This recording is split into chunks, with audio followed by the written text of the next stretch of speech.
Olá pessoal, tudo bem? Bom, hoje eu estou aqui para fazer um vídeo sobre polimerização aniônica, né, dando continuidade aí, finalizando, acho que praticamente, não sei se já está para terminar hoje, essa parte aí de polimerização iônica, né? Bem, eu vou colocar aqui o título do vídeo aí, né, polimerização aniônica, e... Bom, ela é muito semelhante, né, em termos de desenvolvimento de equações, a polimerização catiônica, né, bem parecido mesmo. E eu não vou exatamente seguir aquele roteiro que eu usei para polimerização catiônica, mas de certa forma vai ser bastante semelhante, tá? Então, para fazer algo que eu fiz do outro vídeo, eu estou mostrando aí agora, né, um slide bem parecido com o que eu mostrei no anterior, né, para polimerização catiônica. Então, aí seria a polimerização do estireno com um iniciador do tipo butil-lítio, né? E usando aí um solvente, né, o tetrahidrofurano, numa dada temperatura, né? Então as temperaturas aí, elas são um pouco maiores, né, do que a polimerização catiônica. Como eu falei, a polimerização da borracha butírica às vezes pode chegar próximo a menos 100 graus, né, graus Celsius. Então aí esse slide está mostrando o quê? Que o iniciador se decompõe, né, na forma menos e mais, ou seja, o cátion, o ânion, né, o butil-lítio aqui, né, ele vai atacar o butil aqui, né, ele ataca o estireno, quebrou a dupla, gerou o H- aqui e ele vai estar próximo do seu contraínio lá. E aí vai ter a propagação, né, o crescimento da cadeia com a adição de N monômeros, né, de estireno, e finalmente vai ter uma terminação lá, tá? Então é bastante semelhante aí. Eu queria só falar um pouquinho aqui, né, complementando ou reforçando algo que eu falei no primeiro vídeo sobre polimerização iônica e falei bem pouco na catiônica, né? A questão da natureza do monômero, né?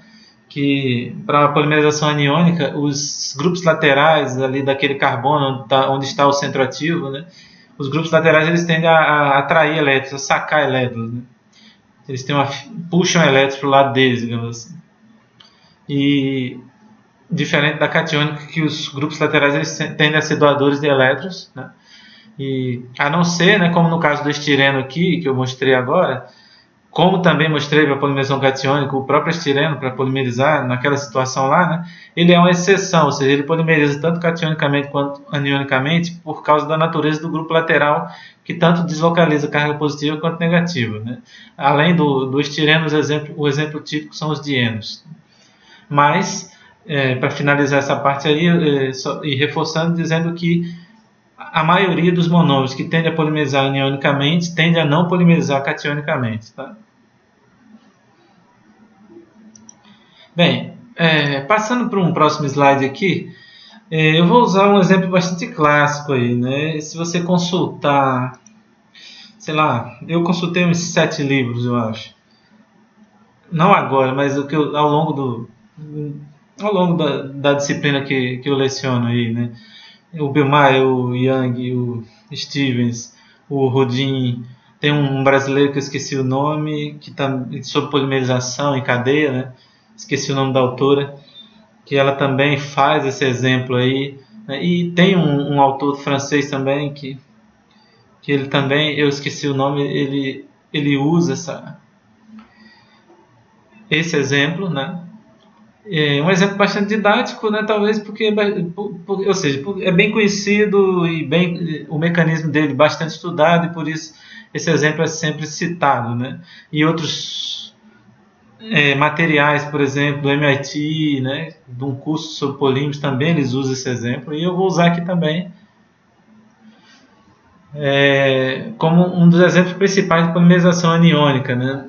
Que seria exatamente a polimerização do estireno iniciado por amida de potássio em amônio, tá? Então eu coloquei aqui de forma escrita à mão, né? Minha letra não é muito boa, mas eu acho que dá para entender aí. E a gente vai ver que é bastante semelhante o processo, né? Tanto quanto a radical quanto a catiônica, principalmente a catiônica pelo fato de envolver as cargas, né? Então, no caso aqui, como eu falei ali no título, né, polimerização iniciada por amida de potássio. Então, aqui está a amida de potássio. A primeira coisa que acontece é a decomposição do iniciador. Então, seria a primeira etapa, né, da iniciação. E aí, o ânion gerado, ele ataca lá o monômero, né? Ou o monômero ataca, né, o ânion, né? E aí ocorre a quebra da dupla de forma heterolítica, né, mais menos. Né? Então, ocorre a ligação aqui, né, do resíduo aí do iniciador, né? E aí o centro ativo agora está nesse carbono aqui, no carbono que tem o grupo lateral que estabilizou, né? Como a gente falou, né, o ataque tende a ser no carbono menos impedido, né? E o centro ativo tende a ficar sempre com naquele carbono onde tem um grupo lateral que ajuda a estabilizar, deslocalizando, né, por efeito de ressonância, né, ou indução. Você tem alguns efeitos aí que promovem essa estabilização aí da carga. E aí o contraínho, como eu falei, sempre está lá presente, né, mais ou menos ligado, principalmente associado, claro, obviamente que a natureza em si do átomo, né, ou do grupo, né, se ele tem uma atração forte ou não, mas também pela natureza, pela ação do solvente, porque o solvente pode atuar solvatando e, portanto, tendendo a afastar mais esse contraínho do centro ativo, né?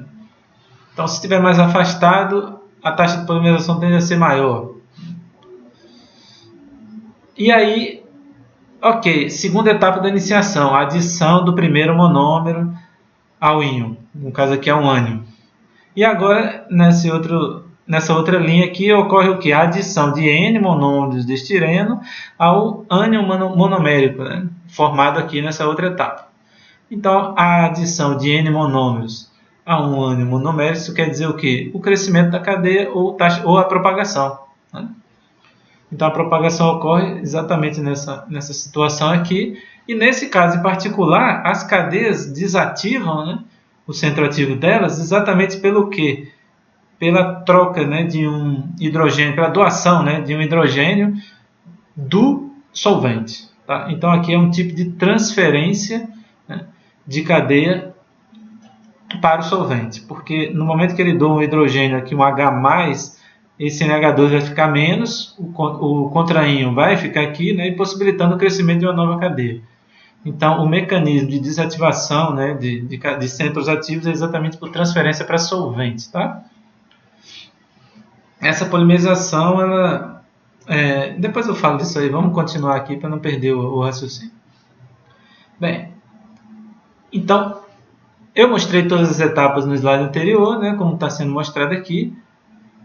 E agora eu vou transformar isso nas equações cinéticas, né? Então, as equações cinéticas, a primeira etapa da iniciação se refere ao quê? A decomposição do iniciador. Aquela história que eu falo, né? Uma espécie de uma frasezinha para ajudar a fixar, né? Proporcional à concentração de reagentes, né? Então, os reagentes envolvidos na decomposição do iniciador, que está aqui, né? O reagente é exatamente a amida de potássio. Tá? E a constante, né, referente à etapa, né? Então, KD, eu coloquei a própria molécula, quer dizer, a concentração de iniciador, que seria a amida de potássio, e transformei aqui do lado, né, num termo geral, né? Chamei de iniciador, de uma concentração I. Tá?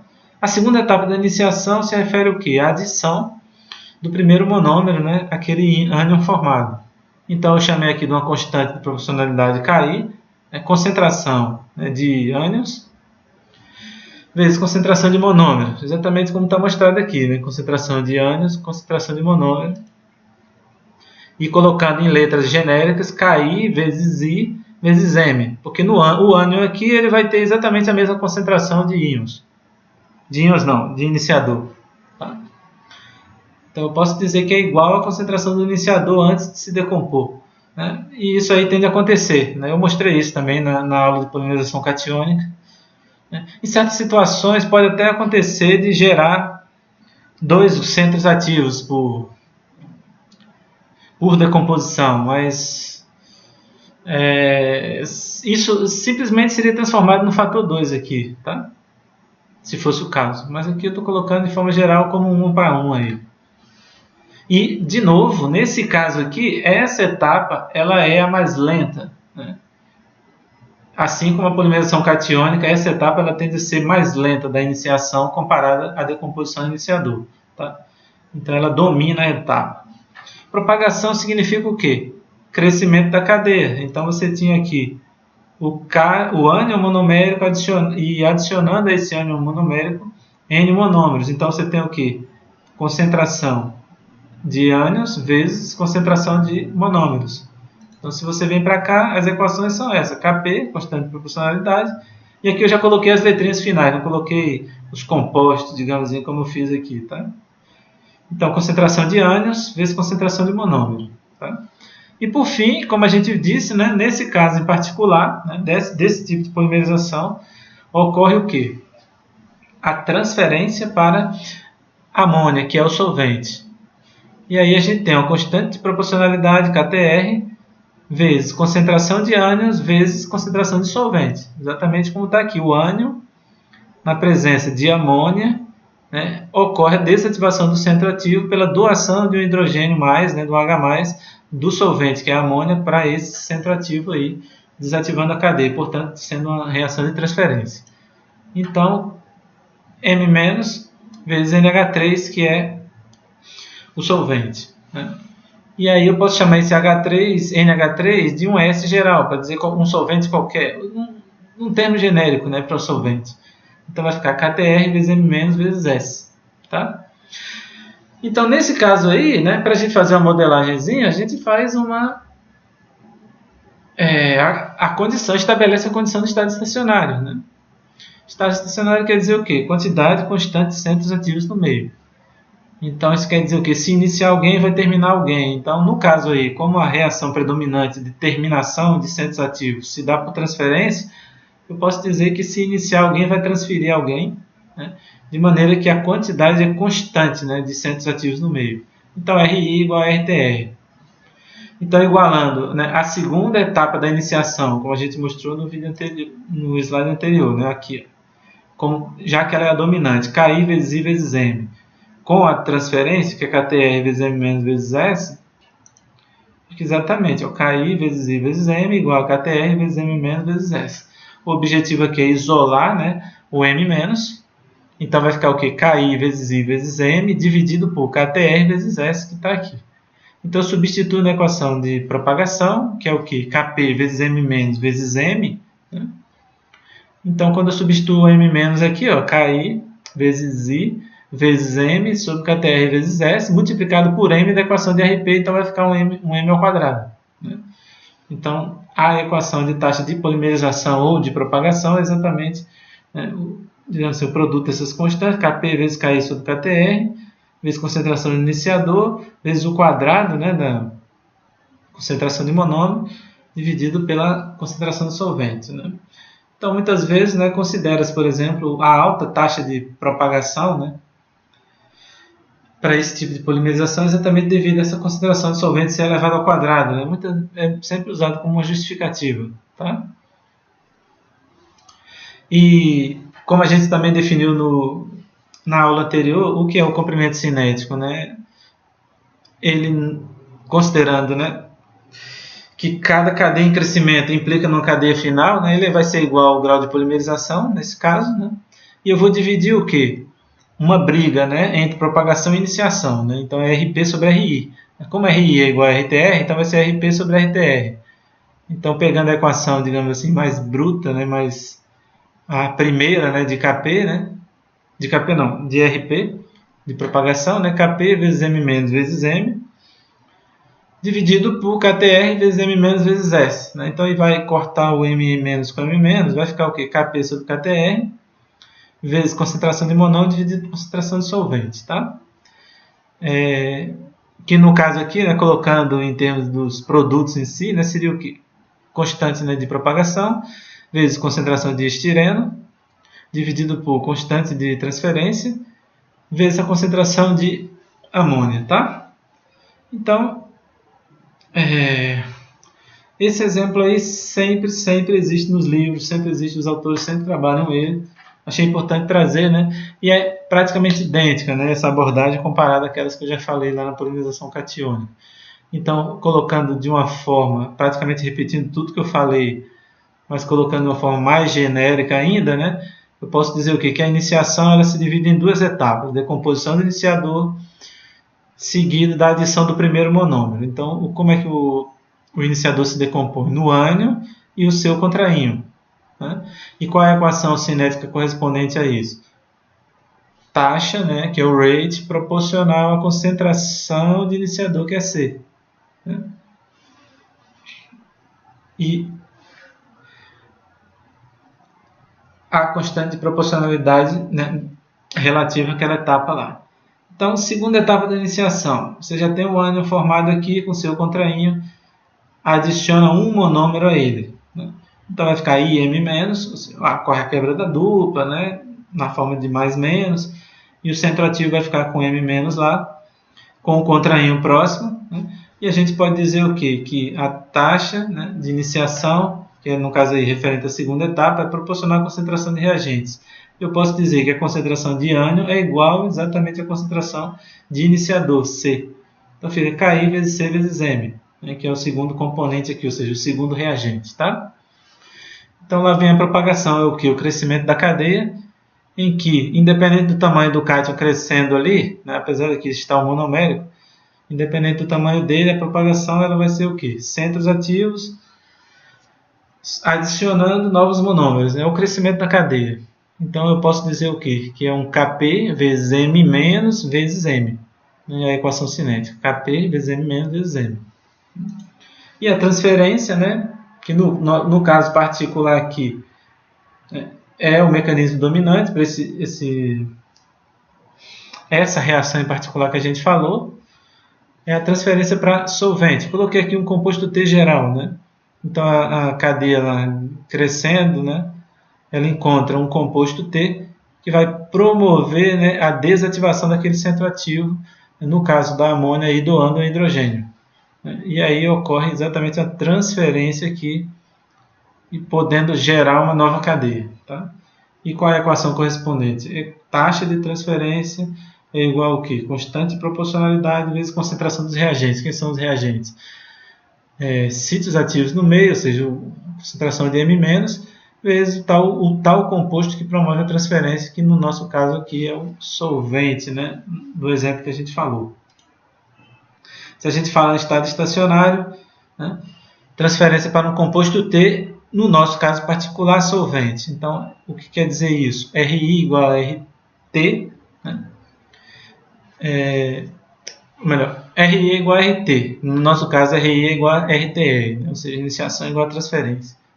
Então, eu posso usar, né, em vez de RI e RTR, na equação que define o comprimento cinético, que é RP sobre RI. Então, o que é o comprimento cinético? RP sobre RI, que é igual a RP sobre RTR. Tá? Obviamente que se tivesse, além da transferência, algum outro tipo de mecanismo, sei lá, transferência para solvente, transferência para monômero, eu ia colocar RP sobre R, transferência para monômero, mais transferência para solvente. Eu teria que colocar no denominador todos esses termos também. Teria que somar tudo aí no denominador, tá? Mas no nosso caso aqui em particular é só solvente, então a gente vai igualar, né? Considerando o estado estacionário, né? RI é igual a RP, né? Para depois usar na equação do comprimento cinético aqui embaixo, né? Que é para medir massa molar. Então, que é o estado estacionário? Quantidade constante de centros ativos, né? Então, RI é igual a RT, né? Ou seja, iniciação é igual a transferência, no nosso caso. Então, vai ficar o quê? KTR vezes M- vezes S, né? Igual a equação referente à iniciação, né? Concentração de iniciador vezes concentração de monômero. Então, isolou, né, o M-, que é a concentração de ânions, né? E aí ficou o quê? Numerador aqui, ó, KI vezes C vezes M, e no denominador KTR vezes concentração de solvente, né?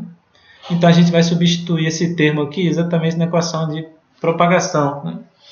O que é propagação? É o crescimento da cadeia, Kp vezes M vezes M-. E o que é M-? Esse termo que a gente encontrou aqui. Então, substituindo, né, o termo M- aqui, vai gerar um termo quadrático do monômero. Né? Eu vou tirar aqui para ficar só o... Né? Então, como eu tinha falado, né, o que é o comprimento cinético? O comprimento cinético é Rp sobre Ri, que é igual a Rp sobre Rtr. Então, a equação mais bruta, né, a primeira de todas, Kp vezes M- vezes M, e Ktr vezes M- vezes S. Né? Então, corto M- com M-. Então, Kp vezes M sobre Ktr vezes S. Ou seja, a gente já tinha obtido essa equação aí, só para repetir, para deixar de uma forma mais, sei lá, mais organizada. Tá? Bom, vou falar um caso particular aqui de polimerização aniônica, bastante importante e relevante. Né? Na verdade, eu diria que é uma das principais, né, aplicações da polimerização aniônica. É o seguinte, se existe um cuidado quanto à presença de impurezas, ou seja, se evita-se impureza, a água é sempre falada como uma impureza que tende a desativar os centros ativos. Né? Então, se você tira essa impureza do meio, né, vamos supor que tirou de uma forma ideal, essa impureza foi removida, né? E com cuidado ali de o solvente não ser um agente de transferência, como a gente viu nesse exemplo da amônia, né? Ou seja, da polimerização do estireno com amida de potássio no meio solvente amônia. Então, se tiver um solvente adequado que não promova a transferência e também se evite a presença de impurezas no meio, o que pode-se ter na polimerização aniônica? Pode-se ter uma situação, ou seja, os caras viram ao longo do tempo que os centros ativos podem não terminar, tá? E isso é chamado de uma polimerização viva, tá? Então, a polimerização viva é exatamente isso. Vamos supor, eu coloco uma certa concentração de iniciador ali e ele se decompõe no meio, então vai gerar uma quantidade de cadeia exatamente igual àquela concentração ali de ânions inicial. Tá? E somando a esses conceitos ideais que eu falei, né, o fato de que essa decomposição tende a ser mais ou menos instantânea no meio de polimerização, ou seja, ocorre instantaneamente essa decomposição. E, portanto, todos os centros estão meio que igualmente expostos e capazes de receber aqueles monômeros que estão ali no meio de polimerização, a gente pode dizer que esse polímero vai tender a ser de distribuição de massa molar bastante estreita, tendendo a 1. Tá? Exatamente por quê? Porque todos os monômeros ficaram aptos a receber monômero no mesmo tempo. Né? Então, vai ser uma distribuição da quantidade de monômero meio que igualmente para todos os centros ativos. Então, no final das contas, tende a se gerar um polímero de distribuição de massa molar bastante estreita. Tá? E essa polimerização viva ela é explorada muito na geração de polímeros em bloco. Tá? Então, se você for estudar um pouquinho a borracha SBS ou a SS, né, você vai ver que a síntese dessas borrachas se dá exatamente a partir do mecanismo de polimerização aniônica do tipo viva. Por que isso? Porque a gente tem que pensar no aspecto prático. Para gerar um bloco de estireno e um bloco de butadieno numa borracha de SBS, né, então, primeiro tem que alimentar no reator, vamos supor, o butadieno, para depois alimentar o estireno. Então, tem que ter uma alimentação sucessiva. E para que isso aconteça, né, é fundamental que os centros permaneçam ativos ali. Então, é assim que acontece na prática. Eles alimentam um bloco, ou melhor, eles alimentam o monômero de butadieno e formam inicialmente, e depois alimentam de estireno, para depois alimentar de novo o butadieno. Existem outras rotas, tá? Eu estou falando aqui de forma bastante simples, mas eu explico numa disciplina que eu faço de elastômeros, né? Que eu leciono de elastômeros, e eu deixo bem claro lá que existem outras rotas. Por exemplo, tem alguns iniciadores do tipo aniônico que quando ele se decompõe com dois centros ativos, ou seja, com duas pontinhas ativas. Então ela cresce para os dois lados ali. Então, na hora que essa cadeia está crescendo para dois lados, então se fosse o butadieno alimentado, geraria um bloco de butadieno. E se eu alimentasse o estireno depois, o estireno ia adicionar nas duas pontas e, portanto, ia formar um tribloco, ou seja, um bloco de estireno, um bloco de butadieno e um de estireno, com duas alimentações apenas, e não três, como eu falei aqui agora há pouco. Tá? E existe possibilidades também, devido à diferença de reatividade, de se ter apenas uma alimentação. Né? Uma coisa que é bem clara na literatura quanto a isso é o fato de quanto menos alimentação existir, melhor para o produto final. Por quê? Porque tende a ter uma probabilidade menor de entrada de impureza no meio. Tá? E a impureza, como a gente falou, ela é um vilão aí, tendendo a matar esses centros ativos, ou seja, a desativar esses centros aí. Tá? Então, a polimerização viva ela é explorada exatamente na polimerização, na geração, né, de polímeros em bloco. Tá? Bom, então, o detalhe aí, levando essas condições ideais que eu tinha dito, é que eu não preciso fazer aquela situação de estado estacionário, né? Então, eu posso dizer o quê? Que a taxa de propagação é igual a... Vamos lembrar daquela história que eu falei, né? Kp vezes M-, por exemplo, vezes M. Né? A taxa de propagação é isso, né? Kp vezes M- vezes M. Mas por que eu posso substituir por I aqui, tranquilo? Eu posso substituir porque não tem nenhum tipo de reação de transferência, não tem nada. Então, a quantidade de centros ativos, ou seja, de M-, vai ser exatamente igual à concentração de iniciador, né? Considerando que o iniciador gere um centro ativo. Né? Então, eu posso tranquilamente fazer essa consideração. A não ser que ele gerasse 2, aí eu usaria um fator 2 aqui. Porque se ele gerasse 2, obviamente que a concentração de cadeias em crescimento lá seria o dobro da concentração do iniciador. Né? E como a gente já falou nos vídeos anteriores, isso aqui é exatamente igual ao quê? Ao DMDT, ou seja, é o consumo de monômero, né? O responsável pelo consumo de monômero, é o crescimento da cadeia. Então, nesse caso aqui, eu posso fazer uma modelagemzinha para seguir, né, o que a maioria dos autores faz. Né? Então, aqui o dm sobre m, né? Ou seja, eu isolei aqui, né? Trouxe o m para cá, dm sobre m, e passei o dt para lá. Né? Então, ficou kp vezes dt. Então, eu posso fazer a integração aqui dessa equação de uma concentração inicial de monômero M0 até uma concentração M, né? A partir de um tempo 0 até um tempo t, né? Que é exatamente isso aqui. Então, a gente sabe que a integral disso aqui é ln de m, né? De M0 até m, e a integral aqui vai ser o quê? Kp vezes I vezes t, de 0 a t. Né? Então, isso aqui vai ficar ln de m sobre m0, né?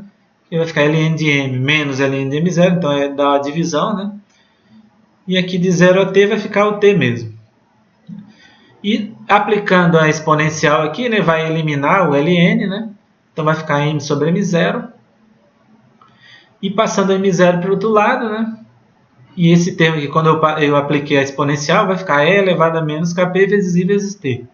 Então, a concentração de monômero ao longo do tempo de síntese lá vai ser dada aqui por essa equação exponencial. Tá? Só um detalhezinho, né, que se eu pegar aqui o tempo 0, né, e elevado a 0 é 1, então a concentração de monômero é m0, como a gente falou, no tempo 0. Quando o tempo tende a aumentar bastante, né, tende ao infinito, esse termo tende a zerar, né? E a concentração de monômero, obviamente, vai tender a zerar. Por quê? Porque a polimerização já chegou ao fim, ou seja, todos os monômeros já foram consumidos. Tá? Então, aqui a gente arrumou uma equaçãozinha para definir a quantidade de monômero ao longo do tempo. E aqui, um termo para distribuição de massa molar. Né? Ou melhor, para o grau de polimerização. Tá? Então, se a gente pensar assim, que num dado tempo, né, qual é o grau de polimerização? Né?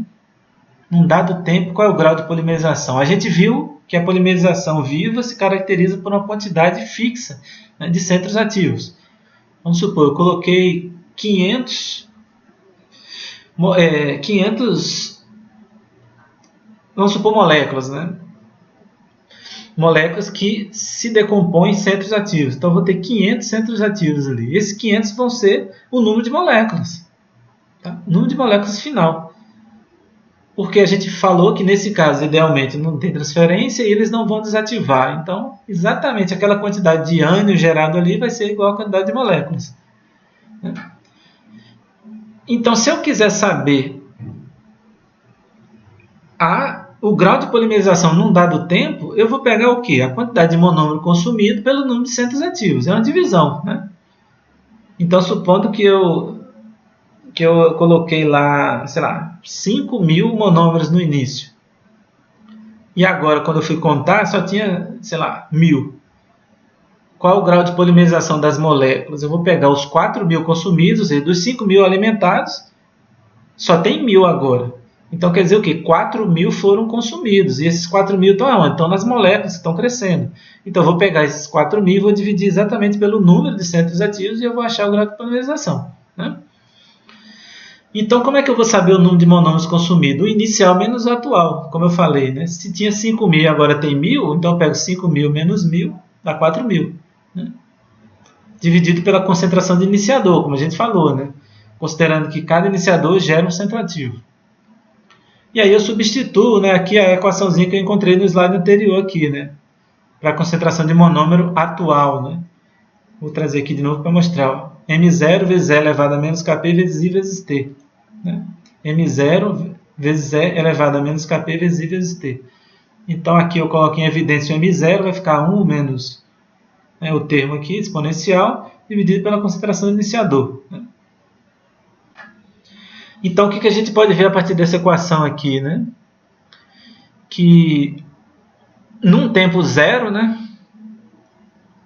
o grau de polimerização não vai ser nada, porque não adicionou nada. Né? Elevado a zero é 1 aqui, 1 menos 1, 0, então o grau de polimerização é 0, ou seja, não formou molécula nenhuma. Né? Agora, quando o tempo tende a aumentar, ou seja, quando todos os monômeros tendem a ser consumidos, isso aqui tende a 0, e aí o grau de polimerização vai ser exatamente o quê? O número de monômeros, a concentração de monômero pela concentração de iniciador. Né? Então, em tempos grandes, o grau de polimerização, isso quer dizer o quê? No final da polimerização. Tá? Eu posso fazer uma previsão, né, de que o grau de polimerização é o quê? A concentração de monômeros que a gente colocou exatamente dividido pela concentração de iniciador.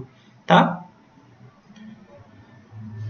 Exatamente por quê? Porque é uma coisa bastante ideal aí, e tende a ser razoavelmente, né, um bom modelo. Tá? Todos os centros ativos são provenientes exatamente do iniciador adicionado, né, e eu desconsiderei qualquer reação de transferência, qualquer reação ali que impeça isso, tá? Que impeça essa condição ideal. Né? Então, se eu colocar lá 10.000 monômeros e colocar 1.000, né, moléculas de iniciador que vão virar 1.000 centros ativos, 10.000 sobre 1.000. Né? Então vai ficar 10 lá, ou seja, cada molécula vai ter um grau de polimerização 10. Né? 10 monômeros por molécula, ou meros. Né? No final das contas é isso aí. Bem, para fechar o vídeo mesmo, eu só queria dizer assim que se você for procurar um pouco a literatura, né, sobre os tipos de iniciadores, né, muitas vezes são falados compostos alquil-metálicos, né, como iniciadores. O butil-lítio, por exemplo, muito falado em borrachas. Né? E, de forma geral, eu posso chamar os compostos alquil-lítio. Né? E tem os compostos também orgânicos à base de sódio, sei lá, naftaleno de sódio, também usado. Às vezes o próprio sódio metálico, na presença do monômero, e ele reage com o monômero, gerando um centro ativo do tipo aniônico. Tá? Então, eu poderia dizer, de forma geral, os mais comuns são desse tipo aí. Obviamente que eu mostrei aí a amida de potássio. Né? E no caso, por exemplo, que eu citei, acho que no primeiro vídeo, sobre polimerização iônica, a água, né, atuando como um iniciador aniônico da polimerização da supercola, né, ou superbonder. Né? Tá ok? Bom, e como eu tinha dito, né, em termos práticos, a gente vê mais em borrachas, né, em polimerizações comerciais, polimerizações grandes, né, em borrachas, como por exemplo o polibutadieno, né, e a gente vê também nas borrachas termoplásticas, como eu falei, né, SBS, SS, né? E alguns outros exemplos por aí, como até falei dessa questão da supercola mesmo, tá? Bom, então acho que era basicamente isso que eu queria falar, né? Se eu lembrar de alguma coisa, né, porque eu não fiz um planejamento muito detalhado, né, eu termino num vídeo posterior, tá? Mas era basicamente isso aí que eu queria falar nesse vídeo, então uma boa noite para todos.